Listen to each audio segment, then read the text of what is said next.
Hey yo, salut, bonjour, salutations et bienvenue sur ma chaîne La Bibliothèque d'Uriel. Aujourd'hui on va parler du roman Meurtre mode d'emploi de Holly Jackson et juste avant que je commence n'hésite pas à liker cette vidéo s'il te plaît et à t'abonner si ce n'est pas encore fait et c'est parti. Du coup le roman dont on va parler aujourd'hui je l'ai lu en anglais et en anglais c'est A Good Girl's Guide to Murder, donc Meurtre mode d'emploi comme ça a été traduit en français. J'ai décidé de le lire en VO parce que j'en avais entendu beaucoup de bien et souvent quand j'entends beaucoup de bien d'un roman je peux être déçue par sa traduction parce que des fois on ressent pas les mêmes émotions, donc j'ai décidé de me lancer. Je vous explique un peu l'histoire et après on parle de ce roman. Du coup l'histoire c'est une jeune fille qui s'appelle Pippa et qui a genre 16 ans à peu près, enfin je sais plus exactement mais bref c'est une adolescente. C'est une très bonne élève et en gros pour l'école elle doit choisir de faire un projet. Et elle décide de se pencher sur un fait qui s'est passé dans sa ville quelques années auparavant. C'est l'histoire d'une jeune fille qui s'appelait Andy Bells et qui a disparu, qui a été tuée. À l'époque, Andy Bells a environ 16 ans quand elle disparaît, en gros le même âge que Pippa à ce moment-là. Et après sa disparition, son petit copain, Sal, est mis en examen parce qu'il est soupçonné de l'avoir tué. Enfin en gros il est soupçonné mais il est pas encore mis en examen et juste après on découvre qu'il s'est suicidé dans les bois et du coup la police conclut que Sal est le coupable de cette affaire malgré le fait que le corps d'Andy Bells n'ait jamais été retrouvé. Sal est jugé coupable même s'il est mort donc il n'est pas vraiment jugé, mais en gros pour la ville où Pippa habite c'est sûr que Sal c'est lui qui a tué Andy Bells, etc. Du coup pour son projet qu'elle doit faire à l'école, rappelez-vous, Pippa décide de se repencher sur cette affaire parce qu'elle a une intuition que c'est pas Sal qui l'a tué. Et du coup elle décide d'aller voir le frère de Sal qui je crois s'appelle Ravi si je me trompe pas, bref.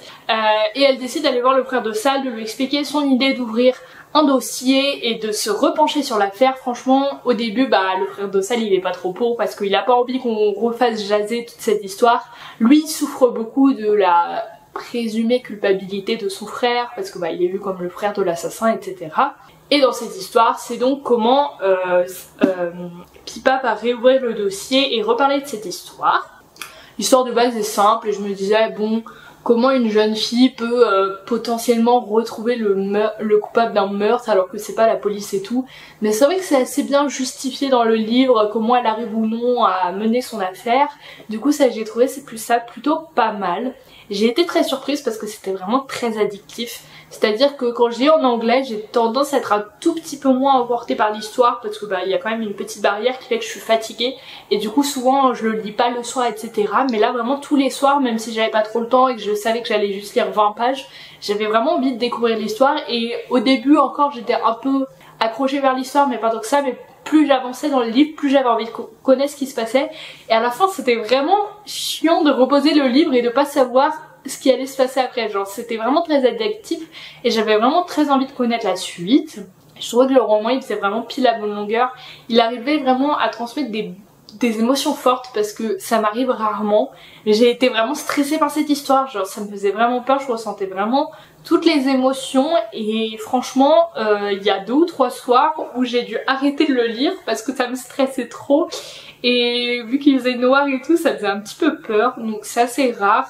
Il y a peu de romans policiers qui me font ça parce que des fois j'arrive pas trop à rentrer dans l'histoire, mais là je pense que vu que le fait que l'histoire était menée par une jeune fille plutôt de mon âge plutôt que par des policiers, etc. et ça rendait le truc très intéressant. Ce que j'aimais bien aussi et qui me rendait vraiment intéressée par l'histoire, c'est qu'on avait des tas de documents différents. Genre des fois on avait des interviews des personnes qu'elle allait voir pour savoir ce qui s'était passé, des fois on avait des chapitres classiques, des fois on avait des notes de téléphone, des SMS, des cartes, etc. Et en fait le fait qu'il y ait plein de supports différents, ça fait que à chaque fois moi j'aime bien compter les pages qui restent dans un chapitre pour savoir où je vais m'arrêter de lire. Et du coup je comptais et je voyais que le truc d'après c'était une interview, du coup ça durait genre 2 pages, du coup je me disais bon je vais lire ça. Et après il y avait une carte à lire, du coup je me disais bon je vais lire la carte. Et en fait du coup ça fait que ça se lisait très vite. Je crois que j'ai mis 5 jours à le lire donc ça peut paraître un peu long. Mais franchement avec tout ce que j'avais à faire à ce moment là, etc. c'était plutôt rapide pour moi. J'ai bien aimé l'histoire, j'ai bien aimé que le fait que la fin soit pas trop précipitée, même si je trouvais que c'était un peu limite. C'est toujours un peu pour moi le problème dans des livres où tout le roman est basé sur le suspense, c'est que souvent une fois qu'on arrive à la fin et qu'il n'y a plus de suspense, et ben le livre prend fin très rapidement. Là c'était pas totalement le cas dans le sens où on a eu encore un tout petit peu après la résolution de l'histoire, mais j'ai l'impression que ma bouche est toute bleue à la caméra, mais bref. Mais j'avais quand même cette impression que c'était un petit peu précipité à la fin. J'ai beaucoup aimé le style de l'autrice qui était assez direct et en même temps on voyait de quoi elle voulait parler. Les personnages étaient tous bien construits, on n'en avait pas non plus énormément, et aussi ce que j'aimais bien c'est que les petites pages du dossier de Pippa fonctionnaient comme un rappel en fait de tout ce qui s'était passé dans le livre. Elle nous redisait ce qu'on savait, qui étaient les suspects, etc. Et en fait ça fait que j'étais pas perdue parce que c'est vrai qu'il y a eu beaucoup de suspects différents au fil des pages et elle nous rappelait toujours un peu où on en était. Et ce que j'aimais bien c'est que en fait on a vu venir un petit peu le suspect même si c'était pas forcément totalement vu, et on ne faisait pas que des retours où ah non c'est ça, ah non c'est pas ça, ah non c'est pas ça. C'est à dire qu'en fait toutes les personnes qu'on a vues qui étaient potentiellement suspectes, en fait elles avaient un lien avec l'histoire, genre on n'arrêtait pas de nous balader, etc. Et j'ai trouvé ça bref très intéressant. On a aussi une dimension plus humaine, genre sur le fait que bah Sal et Ravi c'est des frères qui sont pas blancs, et du coup il y a aussi toute cette dimension de est-ce que l'histoire aurait été différente si Sal et son frère avaient été blancs, est-ce qu'on les aurait traités de la même manière, est-ce qu'on aurait traité les suspects de la même manière. Il y a aussi tout ce que la disparition de Andy Bells a créé chez les autres. Est-ce que la sœur d'Andy Bells, comment elle s'en est tirée, les amis d'Andy Bells, comment elles s'en sont tirées, etc.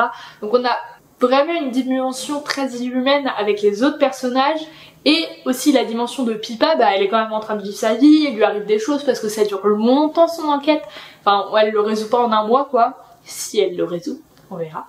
Et du coup ça j'ai trouvé ça très intéressant. Ça faisait longtemps que j'avais pas été aussi accrochée par un livre parce que cet été franchement j'ai pas beaucoup lu comme je vous en avais parlé dans une vidéo parce que j'étais en séjour etc, du coup j'avais pas trop le temps de lire, mais du coup ça fait que quand je me remets à la lecture après il faut que mon cerveau se rappelle ce que ça fait de lire etc.